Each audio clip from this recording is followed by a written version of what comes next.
Hello dear student, আমরা আজকে চলে এসেছি শিক্ষক দিবস নিয়ে কিছু আলোচনা করতে। তো আমাদের এই শিক্ষক দিবসে প্রথমেই আমি আমার শ্রদ্ধেয় শিক্ষকদের জানাই আমার আন্তরিক শুভেচ্ছা, ভালোবাসা এবং সশ্রদ্ধ প্রণাম। তার সঙ্গে ছাত্রদের জানাই আমার ভালোবাসা। আমরা এই শিক্ষক দিবস কেন পালন করছি? শিক্ষক দিবসের ঐতিহ্যটা কি? আমাদের যে সংস্কৃতি রয়েছে সেই সংস্কৃতির সঙ্গে এই ঐতিহ্য কিভাবে একাত্ম হয়েছে এই শিক্ষক দিবসে, সেটা নিয়েই আজকে আমরা আলোচনা করব। তো আমাদের যে আলোচনা রয়েছে তাতে আমরা দেখতে পাচ্ছি যে আমরা সাধারণত সর্বপল্লী রাধাকৃষ্ণনের জন্মদিনটিকেই আমরা শিক্ষক দিবস হিসেবে পালন করছি, কিন্তু এই যে ঐতিহ্য রয়েছে আমরা এই পালনটা কখন থেকে স্টার্ট করেছি বা কিভাবে এই শিক্ষক দিবসটা আমাদের কাছে একাত্মকরণ হয়ে গেল সেই বিষয় নিয়ে আমরা আলোচনা করব। তাহলে প্রথমে আমরা যেটা দেখব সেটা হচ্ছে হ্যাপি টিচার্স ডে। আজ 5 সেপ্টেম্বর, তোমরা জানো আজকে শিক্ষক দিবস হিসেবে সমগ্র জাতি, ধর্ম নির্বিশেষে, জাতি বর্ণ ধর্ম নির্বিশেষে আজকের দিনটাকে শিক্ষক দিবস হিসেবে পালন করবে। 1962 সালে এই আজকের তারিখ থেকেই আমরা প্রথম শিক্ষক দিবস হিসেবে পালন করেছি এবং যার জন্মদিনটিকে আমরা শিক্ষক দিবস হিসেবে উদযাপন করি তিনি হচ্ছেন সর্বপল্লী শ্রী রাধাকৃষ্ণন স্যার। তার স্মৃতির উদ্দেশ্যেই আমরা এই দিনটিকে পালন করি। তো প্রথমেই আমাদের খেয়াল রাখতে হবে আমাদের ট্র্যাডিশন। শিক্ষক দিবসে আমাদের যে ট্র্যাডিশন রয়েছে সেই ট্র্যাডিশন হিসেবে আমাদের আর্য সভ্যতা, সিন্ধু সভ্যতা, এই সভ্যতাগুলোর মধ্যে থেকে কি আমরা এই শিক্ষক দিবসের কথা কিছু জানতে পারি? হ্যাঁ, জানতে পারি। আর্য সভ্যতায় আর্য ঋষিদের কাছে শিক্ষা গ্রহণের জন্য আমরা সেই সূত্র পেয়ে যাই গুরু ব্রহ্ম, গুরু বিষ্ণু, গুরুদেব মহেশ্বর, যেখানে শিষ্য তার গুরুকে শ্রদ্ধা করছে এবং আর্যদের যে ট্র্যাডিশন রয়েছে সেই ট্র্যাডিশন ওয়াইজ আমরা যদি দেখি এই গুরুরাও তাদের মেধার পরিচয়ের মাধ্যমে অনেক বড় বড় এপিক্সও লিখেছে। সেক্ষেত্রে আমরা রামায়ণ মহাভারতের কথা বলতে পারি এবং তার পরবর্তীকালে যখন সভ্যতা ডেভেলপ করলো তখন আমরা শিক্ষক হিসেবে অনেকজনকে পেয়েছি। যেমন আমরা বলতে পারি ম্যাথমেটিক্সের একজন শিক্ষাগুরু হিসেবে আমাদের কাছে বৌধায়ন যেরকম গুরুত্বপূর্ণ, সেইভাবেই আমরা বলতে পারি যে গুপ্ত পিরিয়ডে আর্যভট্ট সেই রকমই একজন গুরুত্বপূর্ণ শিক্ষক। তাদের শিক্ষকতার মাধ্যমে আমাদের জ্ঞানের পরিব্যাপ্তি বা এরিয়া অনেক বৃদ্ধি পেয়েছে। আর্যভট্টের পরে আমরা যদি দেখি তাহলে ব্রহ্মগুপ্তকে পাবো। ব্রহ্মগুপ্ত একজন বিখ্যাত শিক্ষক হিসেবে আমাদের জাতির কাছে এক দৃষ্টান্ত স্থাপন করেছে। তারপরেই আমরা পাবো যাকে তিনি হচ্ছেন মহর্ষি কণাদ। এই মহর্ষি কণাদ বিজ্ঞানের অনেক কিছু দৃষ্টিভঙ্গি সেই সময়ে দাঁড়িয়ে মানুষের মনে যে চেতনা, সেই চেতনাকে বৃদ্ধি করতে সাহায্য করেছিলেন। তাহলে আমরা দেখেছি যে গুরুদের প্রতি যে শ্রদ্ধা, সেই শ্রদ্ধা আমরা ট্র্যাডিশনালি বজায় রাখতে পেরেছি। আমাদের সংস্কৃতিতে গুরুকে শ্রদ্ধা করার বিষয়টা অবশ্যই প্রাচীন যুগ থেকে বহমান হয়ে চলছে। এই বহমান জিনিসটার মধ্যে থেকেই আমরা জাতি হিসেবে গড়ে উঠেছি। তাই জাতি হিসেবে গড়ে উঠতে গেলে প্রথমেই যে সমস্ত মহর্ষিদের নাম আমাদের কাছে অন্যতম, তাদের মধ্যে হচ্ছেন রাজা রামমোহন রায়। রাজা রামমোহন রায় এমন একজন ব্যক্তিত্ব যিনি ভারতের যে নবজাগরণ রয়েছে এই নবজাগরণের অগ্রদূত হিসেবে পরিগণিত হন এবং তিনি ভারতের আধুনিক চিন্তা ভাবনার বিকাশে তার নানা রকম কার্যকলাপ আমরা দেখতে পাই। পাশ্চাত্য এবং প্রাচ্য এই দুটো ভাগে বিভক্ত যে শিক্ষা ব্যবস্থা, সেই শিক্ষা ব্যবস্থায় তিনি একটা মেলবন্ধন আনলেন। পাশ্চাত্য শিক্ষা গ্রহণ করে প্রাচ্য এবং পাশ্চাত্যের মধ্যে সমন্বয় আনার চেষ্টা করেছিলেন। এবং তারই সঙ্গে আমরা যদি দেখি স্যার সৈয়দ আহমেদ খান, তিনিও মুসলিম জাতির অগ্রগতির জন্য পাশ্চাত্য শিক্ষা গ্রহণের মাধ্যমেই আধুনিকরণের রাস্তা বেছে নিয়েছিলেন। এরপরে সৈয়দ আহমেদ খানের পরে আমরা যদি দেখি তাহলে আমরা দেখতে পাবো B.R. আম্বেদকর। পিছিয়ে পড়া, অনগ্রসর শ্রেণী, দলিত, নিপীড়িত ব্যক্তিরাও যে সমাজের একটা অঙ্গ, সেই অঙ্গ হিসেবে তিনি পরিচিত করেছিলেন নিজেকে, এবং তাদের প্রতিনিধি হিসেবেই সংবিধান রচনার মাধ্যমে আমাদের সমস্ত জাতির দায়বদ্ধতা এবং একে অপরের সঙ্গে একাত্মবোধ হওয়ার চিন্তা ভাবনা নিয়েই সংবিধান রচনা করেছেন। এবং আর একজনকে আমরা পাই, তিনি হচ্ছেন স্বামী বিবেকানন্দ। এই স্বামী বিবেকানন্দ কি করেছেন? ভারতের যুব সমাজের মধ্যে যে জাতীয় চেতনাবোধ জাগানোর জন্যে তার কর্মসূচি এবং তার ক্রিয়াকলাপ আমাদের কাছে ওতপ্রোতভাবে জড়িত। তারপরেই আমরা যাকে সর্বাগ্রে মনে রাখি জাতির জনক, তিনি হচ্ছেন মহাত্মা গান্ধী। একটা দেশ গঠনের ক্ষেত্রে জাতির জনক উপাধিটা তিনি অর্জন করেছিলেন। এই জাতির জনক উপাধিটা পাওয়ার জন্যে তার কর্মজীবন, তার আদর্শ সারা পৃথিবীব্যাপী ভারতবর্ষের পরিচয় নিয়ে এসেছিলেন। তার নন ভায়োলেন্স, সিভিল ডিসঅবিডেন্স, এই যে মুভমেন্ট, এই মুভমেন্ট ভারতের আদর্শকে সারা বিশ্বের কাছে তিনি পরিচিত করেছিলেন। এরপরে রাষ্ট্র গঠনের ক্ষেত্রে আমরা আরো একজনের নাম আমরা বলতে পারি, তিনি হচ্ছেন নেতাজি সুভাষচন্দ্র বোস।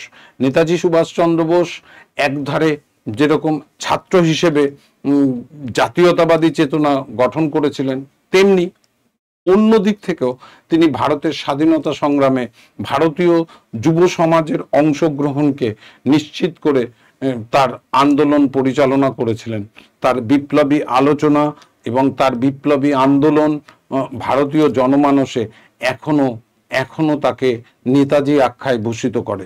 তাই আমরা যদি দেখি তাহলে আমরা মনে রাখতে পারবো যে এই সমস্ত মনীষীরা আমাদের রাষ্ট্র গঠনের ক্ষেত্রে যে ভূমিকা নিয়েছিলেন, তাই আজকের শিক্ষক দিবসে রাষ্ট্রের শিক্ষক হিসেবে এদেরকে আমরা সশ্রদ্ধ প্রণাম জানাবো। এবং একই সঙ্গে আমরা যদি দেখি যে আমাদের মধ্যে শিক্ষক হিসেবে যে শিক্ষা দান করলে ছাত্রদের মননশীলতা, তাদের ধৈর্য, তাদের স্বাভাবিক জীবনের বিকাশ ঘটার জন্য যে চিন্তা ভাবনা নিয়েছিলেন, সেক্ষেত্রেও আমরা প্রথমে যার নাম নেব তিনি হচ্ছেন ঈশ্বরচন্দ্র বিদ্যাসাগর, যাকে আমরা ট্র্যাডিশনাল মডার্নাইজার বলি। ট্র্যাডিশনাল মডার্নাইজার এই কারণে বলা হয় যে তিনি আমাদের এই শিক্ষা ব্যবস্থার মানকে একটা অনেক পরিব্যাপ্তি দিয়েছিলেন, যেখানে আমরা দেখতে পাই তার লেখা বর্ণ পরিচয় বইয়ের মাধ্যমে ছাত্ররা কিভাবে একটা ভাষার মাধ্যমে জাতীয় চেতনায় পরিচিত হচ্ছেন। এরপরে আমরা যদি কাউকে দেখি তাহলে তাকে আমরা বলবো ডিরোজিও। ইনি একজন বিদেশি হলেও ভারতীয় জাতীয় চেতনার মননে এবং জাতীয় চেতনার বিকাশে যে বিদেশিরা রয়েছেন তাদের মধ্যে ভারতের পাশ্চাত্য শিক্ষার মাধ্যমে যে শিক্ষাদান গ্রহণ করেও উভয়ের সংমিশ্রণে নিজের মননশীলতাকে বৃদ্ধি করা যায়, সেই ধারণাটা তিনি দিয়েছিলেন। এরপরে আমরা যদি দেখি জগদীশচন্দ্র বোস, ইনিও তার কর্মজীবনে তার নিজস্ব কর্মপদ্ধতির মাধ্যমে শিক্ষা দিয়েছিলেন যে ভারতীয়রা, বিশেষ করে বাঙালিরাও কোনো অংশে পিছিয়ে নেই। তারা পাশ্চাত্য সভ্যতার যে চিন্তাভাবনা, সেই চিন্তাভাবনার মধ্যে থেকেও এরা রাষ্ট্র গঠনে জাতীয় শিক্ষকের উপর গুরুত্বপূর্ণ ভূমিকা দিয়েছিলেন। এই ক্ষেত্রে আমাদের যেটা খেয়াল রাখতে হয় সেটা হচ্ছে সত্যেন্দ্রনাথ বোস, ইনিও আমাদের সেই চেতনারই বংশধারা বহন করে চলেছেন। এরপরে আমরা যদি দেখি তাহলে আমরা দুজন মহর্ষির কথা অবশ্যই বলবো। একদিকে যদি রবীন্দ্রনাথ ঠাকুর হয়, তিনি ইউনিভার্সাল ব্রাদারহুড, বিশ্ব সৌভ্রাতৃত্বের মতাদর্শে জাতি ধর্ম নির্বিশেষে সকলের মধ্যে চেতনা বোধ জাগানোর জন্যে যে শিক্ষা দিয়েছিলেন, সেই শিক্ষার উপরে সেই শিক্ষার ভিতের উপরেই আজকে আমাদের এই শিক্ষা ব্যবস্থা বহন করে চলছে। তার যে বিখ্যাত উক্তি, শিক্ষাকে বহন করে নয় বাহন করে চলতে হবে, এই শিক্ষা ব্যবস্থায় তার উক্তি এখনো খুব প্রাসঙ্গিক। তারপরে আমরা যদি দেখি এপিজে আবুল কালাম, যিনি জাতীয় শিক্ষক হিসেবে, এনার জন্মদিনটাকেও আমরা জাতীয় শিক্ষক দিবস হিসেবে পালন করতে পারতাম। ইনিও আমাদের জাতীয় চেতনার বিকাশে এবং আমাদের ছাত্র জীবনের এনার বক্তব্য এবং এনার দৃষ্টিভঙ্গি আমাদের অনুপ্রাণিত করে। নেক্সট আমরা যেটা দেখব সেটা হচ্ছে যে এই যে ঐতিহ্য, এই ঐতিহ্য অনুসারে আমরা যদি দেখি তাহলে প্রথমেই আমাদের যেটা খেয়াল রাখতে হবে সেটা হচ্ছে যে আমাদের শিক্ষা ব্যবস্থা প্রথম যখন বাড়ি থেকে শুরু হয়, সেই গৃহে আমরা প্রথম শিক্ষা ব্যবস্থাটা নিই মায়ের কাছ থেকে। এই মায়ের কাছ থেকে শিক্ষা ব্যবস্থা নিয়ে আমরা মাতৃভাষার মাধ্যমে শিক্ষাদানের ফলে মাতৃভাষার প্রতি যে ভালোবাসা সেটা ঘর থেকেই শুরু হয় এবং মায়ের পরেই পরবর্তীকালে যার কাছে আমরা শিক্ষা নিই তিনি হচ্ছেন বাবা। এই মা বাবার কাছে শিক্ষা লাভ করার পর আমাদের পড়ার পরিধি আস্তে আস্তে ছোট থেকে দীর্ঘায়িত হতে থাকে এবং স্কুল কলেজ লাইফে এবং ইউনিভার্সিটি লাইফে আমরা পরিচিত হই আমাদের শিক্ষক অথবা শিক্ষিকাদের কাছে। তাদের আদর্শ, তাদের চেতনা, এই বিষয়গুলো এবং তাদের পড়ানোর কৌশল বা তাদের যে বিষয়ভিত্তিক জ্ঞান, সেই জ্ঞানের উপর ছাত্রদেরকে সেই সাবজেক্টের প্রতি আকৃষ্ট করে এবং এই আকৃষ্ট হওয়ার ফলেই এক একজন ছাত্রছাত্রী এক একটা বিশেষ সাবজেক্টের প্রতি আকৃষ্ট হন এবং তাদের মধ্যে যে সাবজেক্টের জ্ঞান বৃদ্ধি পায় সেক্ষেত্রে এই শিক্ষক শিক্ষিকারা অত্যন্ত গুরুত্বপূর্ণ ভূমিকা গ্রহণ করে। এরপরেই একজন ছাত্র তার প্রকৃত জ্ঞান অর্জনের জন্য শিক্ষা অর্জন করে স্বয়ং স্বাবলম্বী হতে পারে এবং এই স্বয়ং স্বাবলম্বী হওয়াটা একটা প্রসেস। এই প্রসেসের মধ্যে থেকে সে তার জ্ঞানার্জন লাভ করে এবং তার পরবর্তীতে আমরা একটা নির্দিষ্ট দিনে টিচার্স ডে পালন করি। এই টিচার্স ডে পালন করি যার উদ্দেশ্যে তিনি হচ্ছেন সর্বপল্লী রাধাকৃষ্ণন, যিনি 5ই সেপ্টেম্বর 1988 সালে জন্মগ্রহণ করেন এবং 17ই এপ্রিল 1975 সালে 86 বছর বয়সে মারা যান। তার কর্মজীবনে আমরা কেন তার জন্মদিনটাকে আজকে আমরা শিক্ষক দিবস হিসেবে পালন করি সেটা আমরা খেয়াল রাখব। তাহলে প্রথমে যদি আমরা দেখি যে সর্বপল্লী রাধাকৃষ্ণন অত্যন্ত দরিদ্র পরিবারে জন্মগ্রহণ করেছিলেন। ওনার বাবা কখনোই চাননি তিনি শিক্ষকতা অর্জন করে, ট্র্যাডিশনাল শিক্ষা অর্জন করে শিক্ষকতার জীবনে বা শিক্ষকতা লাইফ বেছে নিই। ওনার বাবা চেয়েছিলেন ইনি যেহেতু ব্রাহ্মণ পরিবারের সদস্য, তিনি পড়াশোনা করে বৈদিক কালচার পড়ে ব্রাহ্মণ হওয়া বা ঠাকুরমশাই হওয়ার কাজেই এনাকে উপযুক্ত বলে মনে করেছিলেন। কিন্তু অত্যন্ত মেধাবী সর্বপল্লী রাধাকৃষ্ণন ছোটবেলা থেকেই স্কুল কলেজ ইউনিভার্সিটিতে নিজের দক্ষতা দেখাতে থাকেন এবং প্রতিটা জায়গায় বৃত্তি লাভ করার ফলে দারিদ্রতা তাকে কখনো আটকে রাখতে পারেনি। তিনি ভেলোরের ভুরহিস কলেজে এবং মাদ্রাজ খ্রিস্টান কলেজে দর্শন নিয়ে পড়াশোনা করেন এবং স্নাতকোত্তর ডিগ্রিও অর্জন করেন। এরপরে আমরা যদি দেখি তার কর্মজীবনে তিনি প্রথমে মাহিসুরের একটা কলেজে পড়াতে আরম্ভ করেন এবং সেখানে তিনি প্রথমে দারিদ্রতার কারণেই যে কলেজে তিনি পড়াশোনা করতেন নিজের সাবজেক্টের শিক্ষক হিসেবে জয়েন না করে মালায়ালাম ভাষায় শিক্ষকতা করার জন্য তিনি নিযুক্ত হন। এর পরবর্তীকালে যে ইউনিভার্সিটিগুলোতে তিনি পড়াশোনা করেছিলেন, পড়াশোনা করিয়েছিলেন বা অধ্যাপক হিসেবে নিযুক্ত হয়েছিলেন, সেই কলেজগুলোর মধ্যে আমাদের কলকাতা ইউনিভার্সিটিও যুক্ত রয়েছে। এর সঙ্গে যদি আমরা বলি মাদ্রাজ ইউনিভার্সিটি, কলকাতা ইউনিভার্সিটি, সঙ্গে বেনারস হিন্দু ইউনিভার্সিটিতেও তিনি শিক্ষকতা করিয়েছিলেন। তার কর্মজীবনে এইখানে পড়ানোর সঙ্গে সঙ্গেই অন্ধ্র ইউনিভার্সিটিতেও তিনি পড়াশোনা করেছেন। তিনি বিদেশে পড়াশোনা করেননি, কিন্তু তার কর্মজীবনে আমরা দেখতে পাই অত্যন্ত অত্যন্ত গুরুত্বপূর্ণ একটা ইউনিভার্সিটি সারা বিশ্বে, যেটার নাম হচ্ছে অক্সফোর্ড ইউনিভার্সিটি। এখানেও তিনি শিক্ষকতা করেছেন।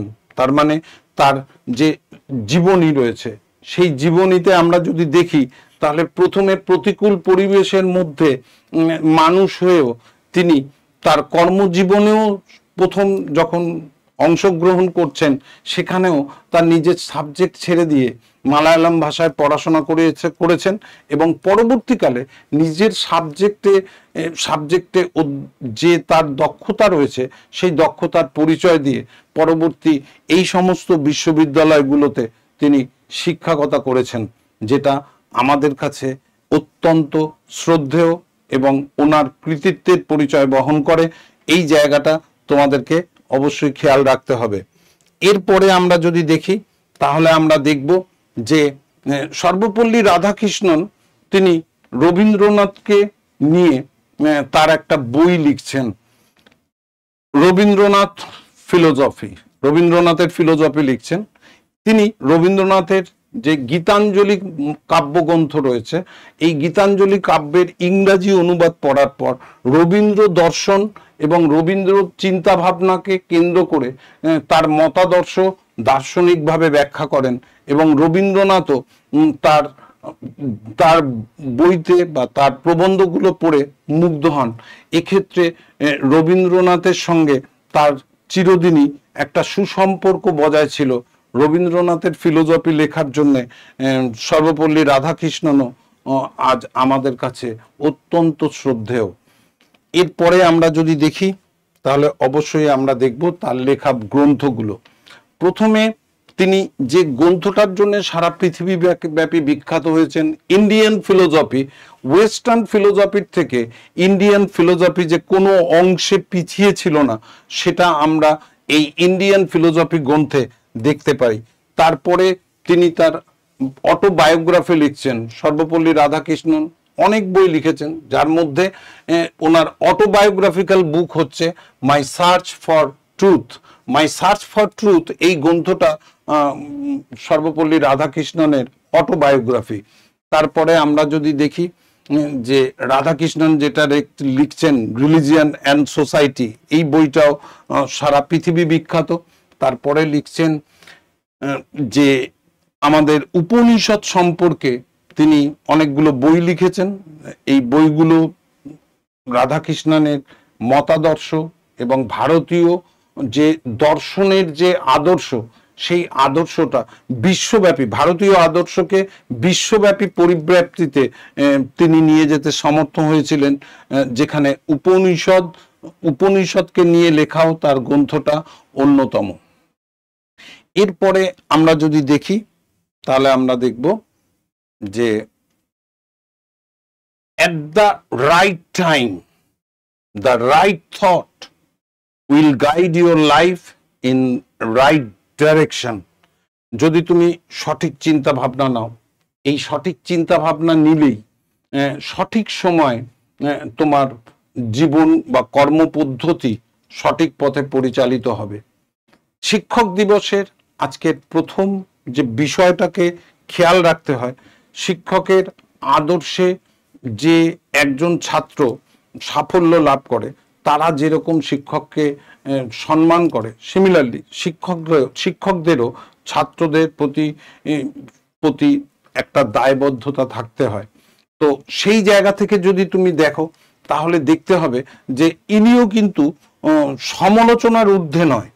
এনার যদি কর্মপদ্ধতি তুমি দেখো তাহলে দেখতে পাবে যে ইনি 1949 থেকে 52 সাল পর্যন্ত বর্তমান রাশিয়ার যে রাষ্ট্র রয়েছে ইউএসএসআর, তৎকালীন ইউএসএসআর বর্তমানে রাশিয়ার, তার ভারতীয় রাষ্ট্রদূত হিসেবে কর্মরত ছিলেন। এবং তার পরবর্তীকালে 1952 থেকে 1962 পর্যন্ত তিনি ভারতের ভাইস প্রেসিডেন্ট হিসেবে কর্মরত ছিলেন। এবং তারপরে 1962 থেকে 1967 পর্যন্ত তিনি ভারতের রাষ্ট্রপতি হিসেবে কর্মরত ছিলেন। তিনি ভারতের দ্বিতীয় রাষ্ট্রপতি এবং ভারতবর্ষের প্রথম উপরাষ্ট্রপতি হিসেবে কর্মরত ছিলেন। এক্ষেত্রে তিনি যদি অ্যাওয়ার্ডের কথা বলো, তাহলে তিনি ব্রিটেনের তৎকালীন সময়ে সব থেকে সম্মানের সব থেকে শ্রেষ্ঠ নাইটহুড অ্যাওয়ার্ডও পেয়েছিলেন। এবং 1954 সালে ভারতবর্ষের যে তিনজন নাইটহুড অ্যাওয়ার্ড পেয়েছিলেন, তাদের মধ্যে অন্যতম হচ্ছেন সর্বপল্লী রাধাকৃষ্ণন, এর সঙ্গে সিবি মবলঙ্কর এবং সিবি রামনও এই একই সঙ্গে ভারতরত্ন অ্যাওয়ার্ড পান। এবারে এই যে সমালোচনাটা হচ্ছে যে এনার জন্মদিন 1962 সালে 5 সেপ্টেম্বর তার ছাত্ররা তাকে বলে তার জন্মদিন পালন করার জন্য, কিন্তু তিনি বলেন যে এই তার জন্মদিনকে এমনভাবে পালন করতে যাতে সমস্ত শিক্ষককুল এই দিনটাকে মনে রাখে। সেই কথা মনে রেখে 1962 সালের 5 সেপ্টেম্বর থেকেই জওহরলাল নেহরুর তখন শাসনকাল, সেই সময় থেকেই আজকের দিন পর্যন্ত আমরা এই দিনটিকে শিক্ষক দিবস হিসেবে পালন করছি। এক্ষেত্রে সর্বপল্লী রাধাকৃষ্ণনকে যে সমালোচনা করা হয়, যে তিনি এই বিষয়ে 3টে সমালোচনা খুব গুরুত্বপূর্ণ।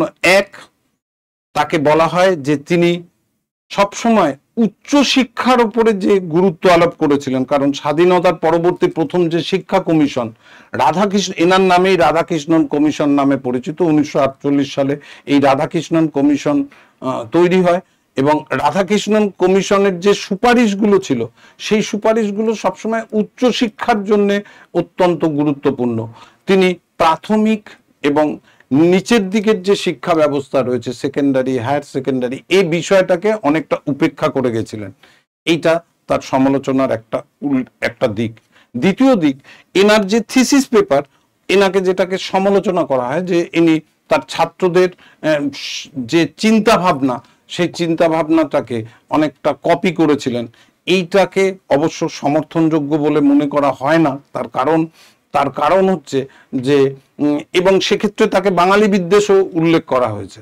তিনি যদি বাঙালি বিদ্বেষী হতেন, তাহলে রবীন্দ্র দর্শন নিয়ে তার বই লেখার কোনো প্রয়োজন ছিল না, কারণ তিনি যখন এই রবীন্দ্র দর্শন পড়ছেন তখন রবীন্দ্রনাথকে তিনি চিনতেন না। রবীন্দ্রনাথ নিজে চিঠি দিয়ে এনার সঙ্গে সম্পর্ক করেছিলেন। এই যে বিষয়গুলো রয়েছে, এই বিষয়গুলোর মধ্যে আরেকটা গুরুত্বপূর্ণ বিষয় হচ্ছে যে ইনি যেখানেই যখন থেকেছেন কর্মজীবনে পোস্ট ছাড়া থাকেননি। তিনি যেখানেই গেছেন, যে ইউনিভার্সিটিতেই গেছেন, বেনারস হিন্দু ইউনিভার্সিটিতে যদি যান, তিনি সেখানকার ভাইস চ্যান্সেলর ছিলেন। তিনি যদি মাইসোরে যান, মাইসোরেও চ্যান্সেলর হিসেবে ছিলেন। কলকাতাতেও প্রফেসর হিসেবে কাজ করেছেন। তো এই পদাধিকার এনাকে আকৃষ্ট করে রাখতো, তাই এই জায়গাটায় তাকে সমালোচনা করেন। কিন্তু তার কর্মজীবনে যদি তুমি দেখো, যখনই তিনি কর্মজীবনে যোগ দিয়েছেন, তখন দেখা যাবে যে তার টোটাল কর্মজীবনটা তিনি কখনো কোনো সময় অলস জীবন যাপন করেননি, কোনো না কোনো কাজে যুক্ত ছিলেন। এবং তার রেকমেন্ডেশন, রাধাকৃষ্ণন কমিশনের যদি রেকমেন্ডেশন আমরা মেনে চলতাম বা সরকার যদি মেনে চলতো, তাহলে কিন্তু বর্তমানে আজকে আমাদের যে শিক্ষা ব্যবস্থা, সেই শিক্ষা ব্যবস্থার কিন্তু আমূল পরিবর্তন হওয়ার সম্ভাবনা ছিল। হ্যাঁ, তিনি প্রাথমিক শিক্ষার থেকে বেশি হায়ার এডুকেশনের উপরে জোর দিয়েছিলেন এবং সেই জায়গাটা একটা দিক। এবারে প্রশ্ন হচ্ছে যে এই সমালোচনা থাকতে পারে, কিন্তু এনার জন্মদিনটাকেই আমরা শিক্ষক দিবস হিসেবে পালন করি। তার কারণ এনার যিনি যখন কর্মজীবন, মাইসোরে যে কলেজ থেকে তিনি কর্মবিরতি নিচ্ছেন, সেই দিনে এনার যে যে সুসজ্জিত গাড়ি, সেই গাড়িটা ইউনিভার্সিটি থেকে স্টেশন পর্যন্ত যে যেভাবে তাকে নিয়ে যাওয়া হয়েছিল, আজ পর্যন্ত কোনো শিক্ষকের কাছে এই রকম ঘটনা ঘটতে দেখা যায়নি।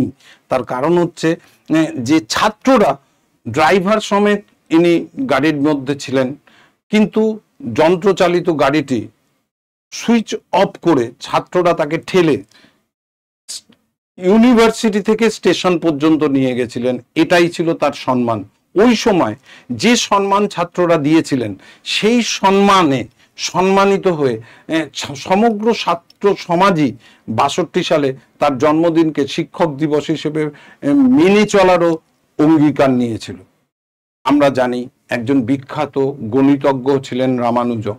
সেই রামানুজমও এনার এনার সান্নিধ্যে এসেছিলেন এবং এই বিদেশ যাত্রা করার আগে এনার কাছ থেকে আশীর্বাদ নিতে গেছিলেন। রামানুজ তো চিনতেন না এনাকে, এটা তো কখনো হতে পারে না। তাহলে শিক্ষক হিসেবে তার তার যে অবদান, রামানুজম কিন্তু এনার ছাত্র নয়, তবুও রামানুজম এনার কাছে আশীর্বাদ নিতে গেছিলেন। যে যে মানসিকতা, যে চিন্তা ভাবনা ছাত্রদের মধ্যে ইনি তৈরি করতে পেরেছিলেন, তাই এনার জন্মদিনটাকেই আমরা শিক্ষক দিবস হিসেবে পালন করি এবং শিক্ষক দিবস হিসেবে সেই মহান শিক্ষকদের আদর্শকে বর্তমান সমাজের মধ্যে দাঁড়িয়ে পরিচালিত করার জন্যে ছাত্র সমাজকেও আহ্বান জানাই। মনে রাখবে, মতাদর্শগত বিভেদ, পক্ষে বিপক্ষে নানা রকম কথা আছে, তো যুক্তি দিয়ে যদি তুমি কথাগুলোকে চিন্তা করো, বিবেচনা করো, তাহলে সব সময় তোমাকে খেয়াল রাখতে হবে যে সমালোচনা হবেই, সমালোচনার ভয়ে পিছিয়ে যাওয়ার কিছু নেই। তোমাদের জীবনেও সামনে যেটা আসছে, আমরা যে আজকে এখানে যে পড়াশোনাগুলো করাই সেটা প্রতিযোগিতামূলক পরীক্ষা। এই প্রতিযোগিতামূলক পরীক্ষাতেও তোমার অঙ্গীকার অত্যন্ত গুরুত্বপূর্ণ, তোমার তোমার দায়বদ্ধতা আছে। পরীক্ষায় তুমি পাস করছো, ইন্টারভিউ তুমি দিচ্ছ, প্রত্যেক জায়গায় আমরা তোমাদেরকে গাইড করে দিচ্ছি। এর সঙ্গেও নৈতিক চরিত্র বাড়ানো এবং তারই সঙ্গে কর্মজীবনে নিজের লক্ষ্যে স্বচ্ছ থাকার যে মানসিকতা, সেই মানসিকতাগুলোকে বজায় রাখো। যদিও আমি বিশ্বাস করি যে ইয়ং জেনারেশন যারা নতুন কর্ম পদ্ধতির মাধ্যমে নিজেদেরকে নিয়োজিত করছে, তারা কখনো অন্যায় কাজ করতে পারে না। তো এই ক্ষেত্রে চারিত্রিক দৃঢ়তা এবং চারিত্রিক চরিত্র যেটা আমরা বলি, সেই চরিত্র গঠন করার যে ব্যবস্থা আমাদের প্রাচীন যুগ থেকে বর্তমান পর্যন্ত রয়েছে, যেটা আমাদেরকে অত্যন্ত সম্মানের জায়গায় পৌঁছে দেয়। তাই স্বাভাবিকভাবেই আজকের দিনে তোমাদের প্রত্যেককে জানাই ধন্যবাদ এবং happy teachers day. Thank you very much.